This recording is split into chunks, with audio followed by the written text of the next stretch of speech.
Hello. Hello madam, ಅದು banner ಬಿಚ್ಚಕ್ಕೆ ಹೇಳಿದ್ರಾ? ಇಲ್ಲ sir, ಅದು ಒಂದ್ ಬ್ಯಾನರು ಆ ರೋಡ್ ಕೋಟೆದಲ್ಲಿ ಮಧ್ಯದಲ್ಲಿ ಹಾಕ್ಬಿಟ್ಟಿದ್ರಂತೆ. ಅದೇನೋ ಗಾಡಿಗಳಿಗೆ ಗುದ್ಕೊಂಡ್ ಹೋಗ್ಬಿಟ್ಟಿದ್ದಾರೆ, ಅವ್ರು ಯಾರೋ ಪಬ್ಲಿಕ್ ಕಂಪ್ಲೇಂಟ್ ಮಾಡ್ತಾ ಇದ್ರು ಅಂದ್ಬಿಟ್ಟು ನಾನು ಅಪ್ಸರ್ ಅವ್ರಿಗೆ ಹೇಳಿದ್ದೆ, ಸರ್ ಒಂಚೂರು ಸೈಡ್ ಅಲ್ಲಿ ಕಟ್ಕೊಳಕ್ ನಮ್ ಹೇಳಿ. ಬ್ಯಾನರ್ ಏನೋ ಬಿಚ್ಚಿದಿರಿ ಅಂತಂದ್ರೆ ಬಂದ್ ಬೆಂಕಿ ಹಚ್ಚಿಸ್ಬಿಡ್ತೀನಿ ಅಷ್ಟು ಹೇಳಿದೀನಿ. ನಾನು ಇನ್ನ ಒಳ್ಳೆತನ ನೋಡಿದಿರಿ, ಕೆಟ್ಟತನ ನೋಡಿಲ್ಲ. ಸರ್ ನನಗೆ ಒಂದ್ ನಿಮಿಷ, ಬ್ಯಾನರ್ ಒಂದ್ ನಿಮಿಷನೂ ಬಿಚ್ಬಿಟ್ಟದು ಕೇಳಲ್ಲ, ಎರಡ್ ಆಫೀಸ್ ಅಲ್ಲಿ ಇದೆ ನಿಮಿಷನೂ ಸರ್, ಕೇಳಲ್ಲ. ಅದನ್ನ ಒಂದ್ ನಿಮಿಷ ಮಧ್ಯದಲ್ಲೆಲ್ಲ ಕೇಳಿಸ್ಕೊಳ್ಳಿ. ಕಟ್ಟಿದ್ದಾರೆ, ಅಲ್ಲಿರೋ ಆಕ್ಸಿಡೆಂಟ್ ಕಾಂಜಿ ಆಗಿದೆ ಪಿಂಜಿ ಅಂತೆ. ಕೌನ್ಸಿಲರ್ಗಳ ತರ ತಿಳ್ಕೊಂಬೇಡಿ ನನಗೆ. ಸರ್ ಒಂದ್ ಮನುಷ್ಯ ಅಲ್ಲ, ನಿಮಿಷ ಆಮೇಲೆ ಕೇಳಿ, ಹೇಳ್ತೀನಿ. ಅದು ಆಫೀಸರ್ ಆಕ್ಸಿಡೆಂಟ್ ಆಗಿದೆ ಸರ್, ಕೂತ್ಕೊಳ್ಳೋದಲ್ಲ. ಪಬ್ಲಿಕ್ ಇಂದ ಕಂಪ್ಲೇಂಟ್ ಬಂದಿದೆ. ಕಂಪ್ಲೇಂಟ್ ಬಂದ್ರೆ ಬ್ಯಾನರ್ ಹೆಂಗ್ ಕೀಳ್ತೀರಿ? ಬ್ಯಾನರ್ ಕಿತ್ತಿಲ್ಲ ಸರ್, ತೆಗ್ಬಿಟ್ಟದು ಆಫೀಸ್ ಅಲ್ಲಿ ಇಟ್ಟಿದ್ದಾರೆ. ನಾನು ಯಾವನ್ ನೋಡಿದೀನಲ್ಲ. ಬಿಚ್ಚಿದ ಅಲ್ಲಿ? ಯಾವನ್ ಬಿಚ್ಚಿದ? ಅವ್ನ ಮಗ ಕಟ್ಸಿದ್ರೆ ಸರಿ. ಅವ್ನ ಇಲ್ಲ ಅಂದ್ರೆ ನೋಡ್ತೀನಿ ನಾನು ಏನು ಅಂತ ಆಮೇಲೆ ತಂದೀಗ.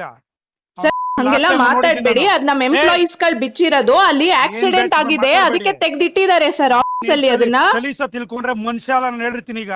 ಎಲ್ಲ ಕರ್ಕೊಂಡ್ ನಾಳೆ ಬಿಟ್ಟು ಓಡ್ಬಿಡ್ಬೇಕು, ತಾಲೂಕಾ ಕೆಲಸ ಸರ್ ಕೊಡ್ತೀನಿ. ನೋಡಿ, ಫಸ್ಟ್ ಪರ್ಮಿಷನ್ ಅಪ್ಲೈ ಮಾಡಿ ಕೇಳಿ. ಏನು ಯಾರ್ ಹತ್ರ ಮಾಡಿಲ್ಲ, ಹೇಳ್ತೀರಿ? ಬ್ಯಾನರ್ ಇಲ್ಲಿಗಲ್ ಕೇಳಿದಲ್ಲಿ ಕಟ್ಬಿಟ್ಟು ಹೋಗಿದ್ದಾರೆ. ಅದ್ ಅಟ್ಲೀಸ್ಟ್ ಪರ್ಮಿಷನ್ ಸೈಂಟಿಫಿಕ್ ಆಗು ಹಾಕಿದೀನಲ್ಲ. ಕಟ್ಟಿಲ್ಲ ಸರ್, ಮಧ್ಯ ರೋಡ್ ಅಲ್ಲಿ ಕಟ್ಟಿದ್ದಾರೆ. ಆಕ್ಸಿಡೆಂಟ್ ಆದ್ರೆ ನಾವು ರೆಸ್ಪಾನ್ಸಿಬಲ್ ಆಗಿರ್ತೀವಿ ಅದಕ್ಕೆ.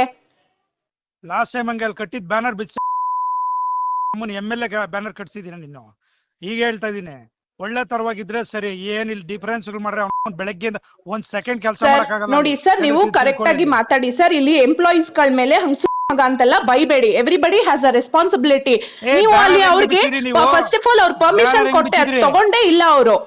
ಕಟ್ಟಿದಾರಲ್ಲ, ಪರ್ಮಿಷನ್ ಕೊಟ್ಟಿದಾರಲ್ಲ. ಯಾರು ಕೊಟ್ಟಿದ್ದಾರೆ ಸರ್? ಅಪ್ಲಿಕೇಶನ್ ಲೆಟರ್ ಕೊಟ್ಟಿಲ್ಲ, ಮಧ್ಯದಲ್ಲಿ ಕಟ್ಟಿದ್ದಾರೆ. ಆಕ್ಸಿಡೆಂಟ್ ಆಗಿದೆ, ವಿ ಆರ್ ರೆಸ್ಪಾನ್ಸಿಬಲ್. ಏನಾದ್ರು ಆಯ್ತು ಅಂದ್ರೆ ನಮ್ಮವ್ರು ಜೈಲ್ಗೆ ಹೋಗ್ತಾರೆ, ಸ್ಟಾಫ್ಸ್ ಗಳು. ಇರೋದ್ ರೆಸ್ಪಾನ್ಸಿಬಿಲಿಟಿ ತಗೊಳ್ಳಿ. ಅಲ್ಲಿ ಬೆಳಿಗ್ಗೆ ಬಂದ್ ಎಲ್ಲಾ ಕೌನ್ಸಿಲ್ ಎಬ್ಬರ್ಸ್ತೀನಿ ಜನನಲ್ಲಿ.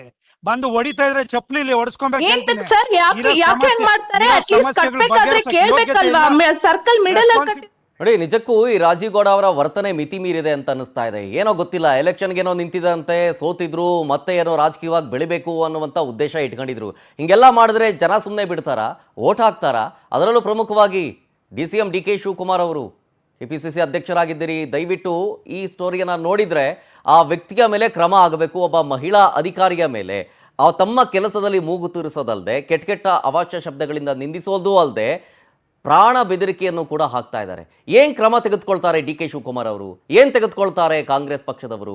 ಏನು ತೆಗೆದುಕೊಳ್ತಾರೆ ಕ್ರಮವನ್ನು? ಈ ವಿಚಾರಕ್ಕೆ ಸಂಬಂಧಪಟ್ಟಂತೆ ಅಲ್ಲಿನ ಸ್ಥಳೀಯ MLA ಕಾದು ನೋಡೋಣ. ಇದಿಷ್ಟು ಇವರೆಗಿನ ಸುದ್ದಿ. ನೋಡ್ತಾರೆ ಪವರ್ TV, ಇದು ನಿಮ್ಮ ಶಕ್ತಿ.